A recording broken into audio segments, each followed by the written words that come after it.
नमस्कार, बेलुका 7 बजेको नेपाल लाइभ समाचारमा स्वागत छ। म डिबी खड्का। सुरुमा प्रमुख समाचार शीर्षकहरू। प्रधानमन्त्री सहित 3 जनाको उपस्थितिमा संवैधानिक परिषदको बैठक बस्न मिल्ने गरी अध्यादेश जारी। अध्यक्ष सहित तत्काल बहाल रहेका बहुमत सदस्य उपस्थित भएमा परिषदको बैठक बस्न सक्ने। अध्यादेश खारेज नभए दुर्घटना निम्तिने नेकपा कार्यकारी अध्यक्ष पुष्पकमल दाहाल प्रचण्डको चेतावनी। अध्यादेश खारेज हुनुपर्ने काङ्ग्रेसको माग। प्रचण्ड माधव पक्ष ओली विरुद्ध रणनीति बनाउँदै। समपूरक र विशेष अनुदान कार्यविधि संशोधन 3 वर्ष योजनासहित आयोजना प्रस्तुत गर्नुपर्ने। क्रमागत आयोजनाका रूपमा अघि बढाइने। लागत प्रस्ताव पनि 3 वर्षकै हुनुपर्ने। गत नोभेम्बर 3 भएको अमेरिकी राष्ट्रपति निर्वाचनमा जो बाइडेनकै जित सदर। औपचारिक घोषणा जनवरी 6 संसदका नयाँ सदस्यहरूले जनवरी 3 शपथ ग्रहण गर्ने। र नारायणीलाई 9 रनले पराजित गर्दै राप्तीले जित्यो गौतम बुद्ध कपको उपाधि। 144 रनको चुनौती पछ्याएको नारायणीले बनायो 134 रन मात्रै।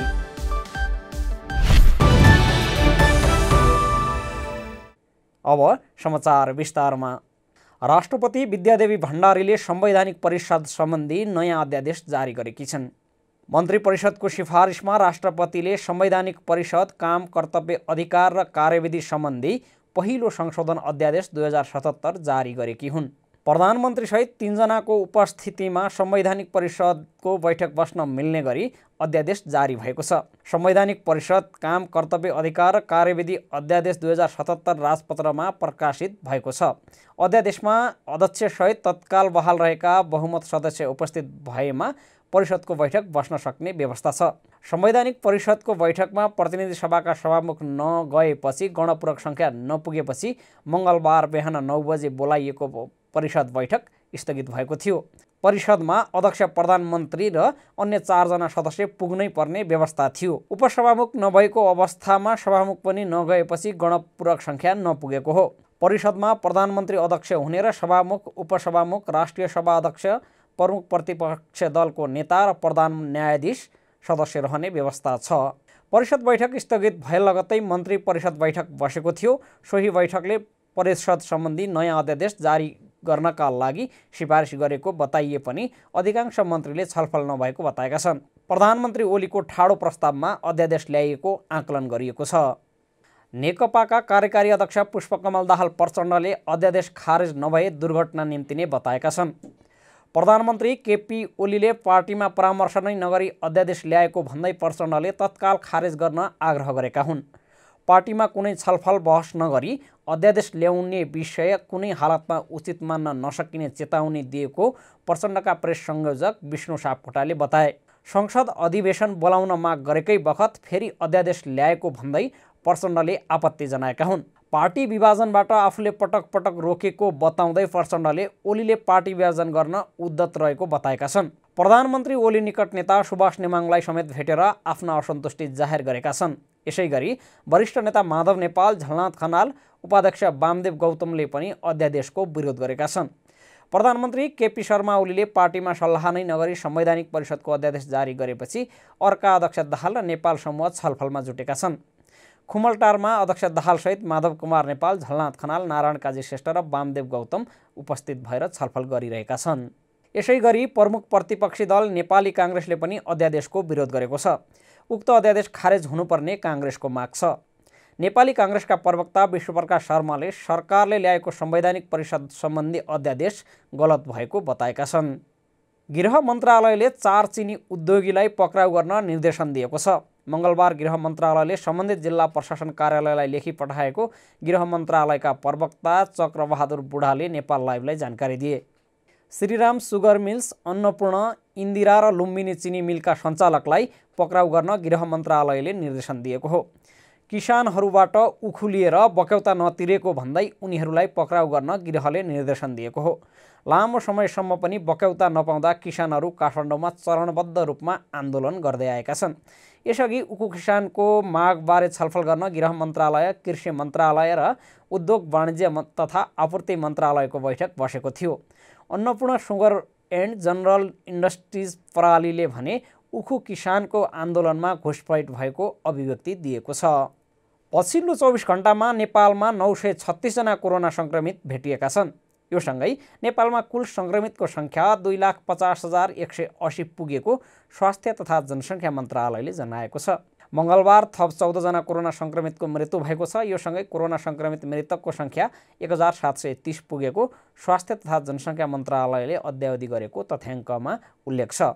काठमाडौँमा 174 महिला र 264 पुरुष गरी 438 जना कोरोना सङ्क्रमित थपिएका छन्। यो सँगै उपत्यकामा 1,16,551 जना व्यक्ति सङ्क्रमित भएका छन्।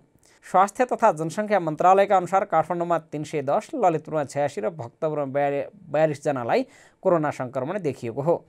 यसै गरी आज काठमाडौँमा 1 र ललितपुरमा 3 जना गरी 4 जनाको मृत्यु भएको छ। नेपालमा हालसम्म 18,43,581 जनाको PCR परीक्षण भएको छ। हाल क्वारेन्टाइनमा 457 रहेको मन्त्रालयले जनाएको छ। नेपालमा हालसम्म कुल सङ्क्रमितमध्ये 9,881 जना सक्रिय सङ्क्रमित छन्। आज 1,996 कोरोना सङ्क्रमित सङ्क्रमण मुक्त भएका छन्। यो सँगै कुल निको हुनेको सङ्ख्या 2,38,569 पुगेको छ। सङ्घीय सरकारले दिने समपूरक र विशेष अनुदानबाट सञ्चालन हुने आयोजनालाई कर्मागत आयोजनाका रूपमा अघि बढाउन दिने गरी कार्यविधि संशोधनको तयारी गरिएको छ। सङ्घको 2 किसिमका अनुदानबाट सञ्चालन हुने आयोजना 3 वर्षभित्र पुरा गर्न सकिने तर अनुदान भने 1 वर्ष मात्रै पाउने विद्यमान व्यवस्थालाई परिमार्जन गर्दै कर्मागत आयोजनाका रूपमा ती आयोजना अघि बढाउन दिने गरी कार्यविधि परिमार्जन गर्न लागि हो। संशोधनका लागि मन्त्री परिषदमा पठाइएको कार्यविधिमा समपूरक र विशेष अनुदानबाट सञ्चालन हुने आयोजना कर्मागत रूपमा सञ्चालन गर्न दिने उल्लेख छ। पहिले 3 वर्षभित्र सम्पन्न हुने आयोजनाका लागि 1 वर्ष मात्रै पैसा दिने व्यवस्था थियो। अब त्यसलाई परिमार्जन गरी 3 वर्षभित्र सम्पन्न हुने आयोजना अघि प्रस्ताव गर्ने र लागत पनि हरेक वर्षको लागि पेश गर्ने बनाउन खोजिएको छ। अर्थ मन्त्रालयका सचिव शिशिर कुमार ढुङ्गानाले भने समपूरक र विशेष अनुदान अन्तर्गत सञ्चालन हुने आयोजना कर्मागत स्वरूपमा भए पनि त्यसको लगानी भने 1 वर्षका लागि मात्रै सङ्घबाट उपलब्ध हुने विद्यमान व्यवस्थाका कारण 100औं आयोजना अल्पत्र अवस्थामा पुग्न लागेको भन्दै त्यसैलाई परिमार्जन गर्न लागि छ।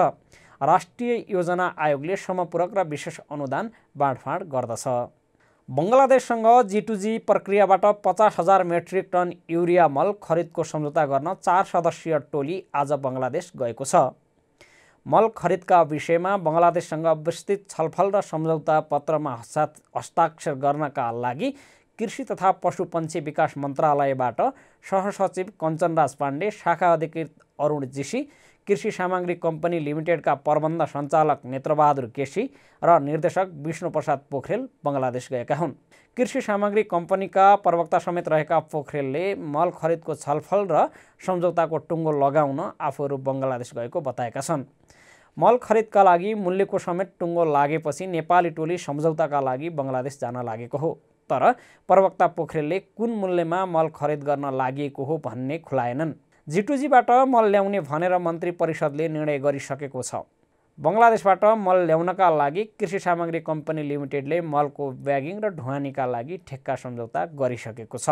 हामी नेपाल लाइभ समाचारमा छौँ। अब अन्तर्राष्ट्रिय समाचार। गत नोभेम्बर 3 भएको राष्ट्रपति निर्वाचनमा जो बाइडेनको जितलाई औपचारिकता दिएको छ। सोमबार राष्ट्रपति चुन्न भएको मतदानमा इलेक्टरहरूले बाइडेनको जितलाई सदर गरेका हुन्।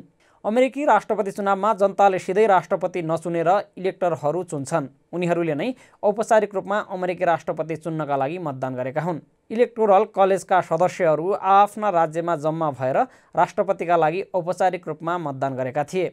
बाइडेनले राष्ट्रपति हुनका लागि आवश्यक 270 भन्दा बढी इलेक्टोरल मत औपचारिक रूपमा प्राप्त गरेका छन्। यद्यपि राष्ट्रपति डोनाल्ड ट्रम्पले आफ्नो पराजय अझै स्वीकारेका छैनन्। ट्रम्पले पेन्सिल्भेनिया लगायतका राज्यका इलेक्टरहरूलाई मतदान गर्नबाट रोक लगाउन गरेको कानुनी लडाईँ समेत असफल भइसकेको छ। इलेक्टरहरूले मतदान गरिसकेपछि नतिजा सार्वजनिक गर्दै प्रमाणपत्रमा हस्ताक्षर गर्छन्। ती प्रमाणपत्रहरू सिनेटका प्रेसिडेन्टको हैसियतमा उपराष्ट्रपति माइक पेन्स समक्ष पठाइनेछ। त्यस्तै फेडरल रजिस्टरको अफिस, राज्यको सेक्रेटरी अफ स्टेट र सङ्घीय जिल्ला अदालतका प्रमुख न्यायाधीश समक्ष पठाइनेछ। त्यसपछि जनवरी 6 मा संसदको संयुक्त सदनले मतहरू औपचारिक रूपमा गणना गर्नेछ। माइक पेन्सको अध्यक्षतामा यो काम हुनेछ। पेन्सले अल्फाबेटिकल अर्डरमा राज्यका प्रमाणपत्रहरू खोल्नेछन्। बाइडेनले 270 इलेक्टोरल मत प्राप्त गर्नासाथ पेन्सले विजेता घोषणा गर्नेछन्। संसदका नयाँ सदस्यहरूले जनवरी 3 मा शपथ ग्रहण गर्नेछन्। नेपाल लाइभ समाचारमा अब खेल समाचार। राप्तीले गौतम बुद्ध कप टी20 क्रिकेट प्रतियोगिताको उपाधि जितेको छ। फाइनलमा नारायणी टिमलाई 9 रनले पराजित गर्दै राप्तीले उपाधि जितेको हो।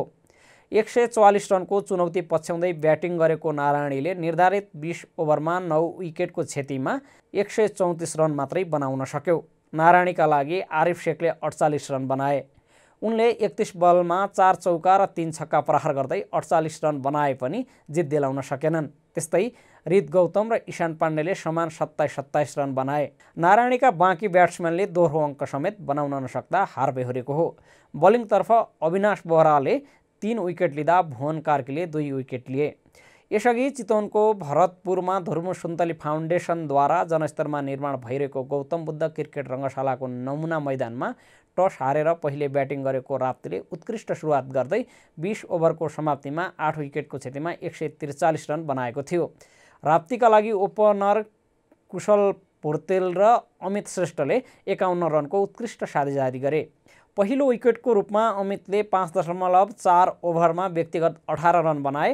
राप्तीका लागि कुशलले 42 रनको सर्वाधिक रन बनाए। त्यस्तै कप्तान विनोद भण्डारीले 32 रन बनाउँदा शरद भेषावकरले 10 रनको योगदान दिए। बलिङतर्फ नारायणीका लागि साहब आलमले 3 विकेट लिँदा सुसन भारीले 2 र कप्तान करण केसीले 1 विकेट लिए। समाचारको अन्त्यमा प्रमुख समाचार शीर्षकहरू फेरि एकपटक।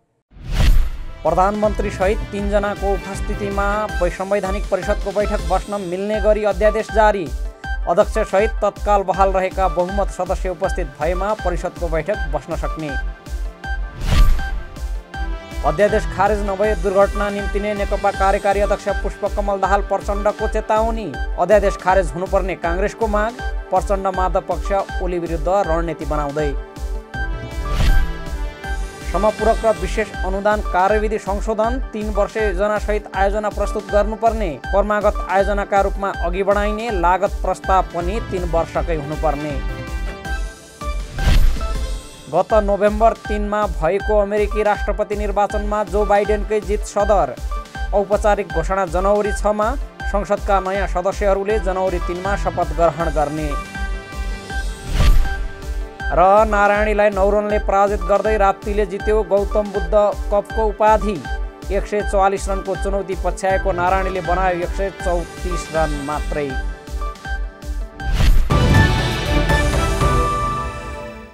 नेपाल लाइभ समाचार आजलाई यति नै। यसपछि नेपाल लाइभ सर्टकट खबर हेर्न सक्नुहुनेछ।